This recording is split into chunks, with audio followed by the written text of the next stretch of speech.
Hey guys! So, happy Banned Book Week!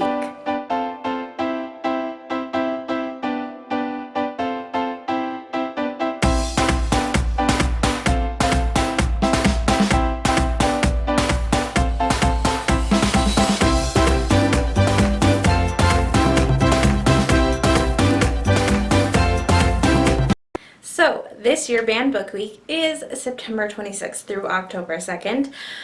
But as you can see, I'm getting started a little early because obviously next month is a big month for me. October is my favorite time of year and I do a lot of videos in October. So, I'm doing Banned Book Week a little early this year. So I decided to bring back Banned Book Week this year because I have been reading a lot this year. Physical books and audiobooks. And at any given day, I am reading an audiobook part of the day and reading a physical book at night or in the morning before work, just whenever I have a chance. And so since I've been reading so much, I decided to do another Banned Book Week this year on my channel. So this year I decided to go with a little old, a little new, and just kind of be diverse with my books this year and just look at books I genuinely wanted to read that were on the banned book list. So first up for Banned Book Week 2021, I read The Great Gatsby. And when I say read, I mean I actually listened to it. So I did Great Gatsby on Audible. The version I did was narrated by Anthony Held. My husband found a version that was narrated by Jake Gyllenhaal, which I thought was amazing, and was probably better than mine. And I thought it was just ironic because Tobey Maguire was in the movie. So probably like many of you, I had seen Great Gatsby, the movie, directed by Baz Luhrmann years ago when it first came out. And I remember liking it, but I had never read the book. So I decided, since it's always on the list for banned books, I was going to give the book a try. So the further I looked into it, actually Great Gatsby has never been banned. Technically speaking, it's been challenged a lot, but never actually banned. Great Gatsby by F. Scott Fitzgerald was published in 1925, and it has been challenged a lot, mostly by like church groups, religious people, to be taken out of schools and stuff, and it has been removed from schools a lot. But what was it being challenged for? Well, given who it was challenged by, you can probably guess. So the listed reasons were sex, violence, language, and extramarital affairs. So having listened to it, I understand that maybe listening rather than reading, you might miss some things. And obviously the movie can fill in some gaps. But just going off the book, I don't really remember hearing language per se. But I mean, this was written in 1925, and it did start getting banned or challenged shortly after that. So language to someone in 1925 might mean something very different to someone in 2021.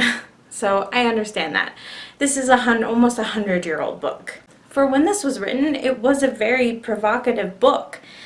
It is full of debauchery and two extramarital affairs and some not like full straight-in-your-face violence, but I mean, there is talk of a woman coming back to her husband with bruises on her face when she'd been away with her lover. So there's violence there. There is 2 murders in the book.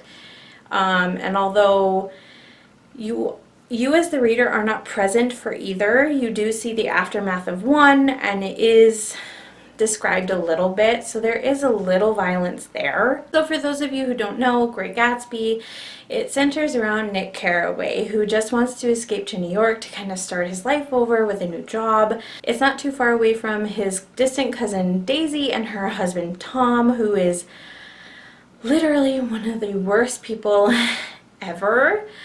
Man, F. Scott Fitzgerald, knew how to write a character you hate. So Nick's cousin Daisy and her husband live the high life. They're very rich.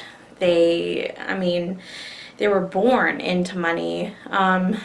Daisy's husband Tom is an ex-football player. They live the high life. They have no cares. They live extravagantly. They live in a mansion. They have fast cars, which back in the 20s, cars weren't really made to be fast. They were made to be more practical, to get around. You find out that Daisy's husband Tom, who is a garbage person, has a mistress. Daisy knows this, but she plays it cool, but she's not stupid. This mistress will call during dinner, and yeah, it's awful. It's an awful situation. And you will find throughout this entire book that you just feel sorry for Nick. Like, the entire book. You're just like, poor Nick, man. He is just in the middle of everything, and he just keeps getting put in the middle of everything. Tom even invites Nick on this day visit with his mistress to their apartment in the city. Just just hang out while we have sex and adopt a puppy, and it's cool. I know it was the 20s and it was a different time, but who does that? That's it. So shortly into the book, it wasn't shortly into the book, it felt like forever to Gatsby in The Great Gatsby. We meet Jay Gatsby, who is Nick's neighbor, billionaire, millionaire, who no one really knows anything about. And the story just evolves into finding out that Jay is in love with Daisy and has been for years, because they used to go together. And so they reunite, they start an affair. It's very 20s mild affair. Like I said, in this book, nothing is very graphic. It's all very it's very mild. It's hinted at, you know what's going on, but there are no direct love scenes. There's nothing. Everything's told from Nick's point of view. So I was gonna go much deeper into the plot and everything, but really, I just really would recommend reading this book, or listening to it on Audible or something, like an audiobook, because even though even halfway into the book, I was like, what am I reading? Why am I reading this? I don't like any of these characters. No one is likable except poor Nick, who's just caught in the middle of everything. Why is he put up with all this stuff? If you haven't read it, I really would suggest reading it. But anyway, it follows the affairs and all the stuff of these people, these characters. And as you're inching along in this story, you find yourself wondering why am I reading this? What am I supposed to be getting out of these people? They're awful. I can't relate to them because I don't live this high societal rich life, and it all culminates in this accidental murder, and I don't want to completely give away the ending, and then a very purposeful with a mistaken identity murder of one of the main characters, and then you're just kind of left at the end with Nick and this wondering of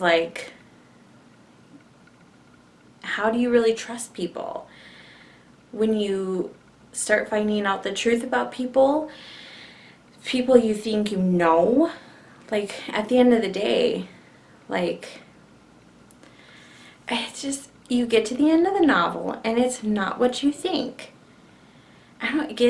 You spend most of the novel with these frivolous, weak characters that you don't really like, and then you get to the end and you're just kind of left with this oh yeah,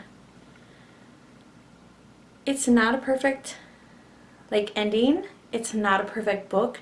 The characters are all pretty awful, And that's where you kind of get the beauty of this book. Like, it kind of like resonates with you after all, because it's like, humans aren't perfect, man. And not everything works out the way you think it's supposed to. People don't learn the lessons you think they should. People don't get what they deserve.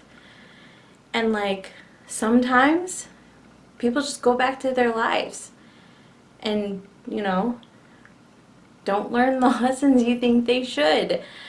And yeah, it was just kind of a weird thing to realize at the end of the novel. And I really, really kind of liked it. And again, just feel really, really bad for Nick. You're like, oh, I'm the Nick in this story. Yep. And if you don't want to read the book and you haven't seen the movie, I would at least give the movie a chance.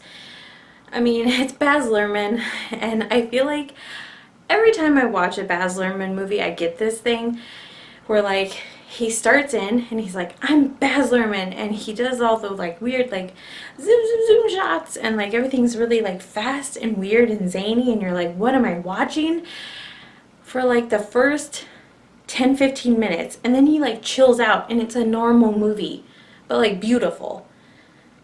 I don't know what that is about him, but like Moulin Rouge, Romeo and Juliet, Great Gatsby, they're all the same. Like the first 10-15 minutes, you're like, what am I watching?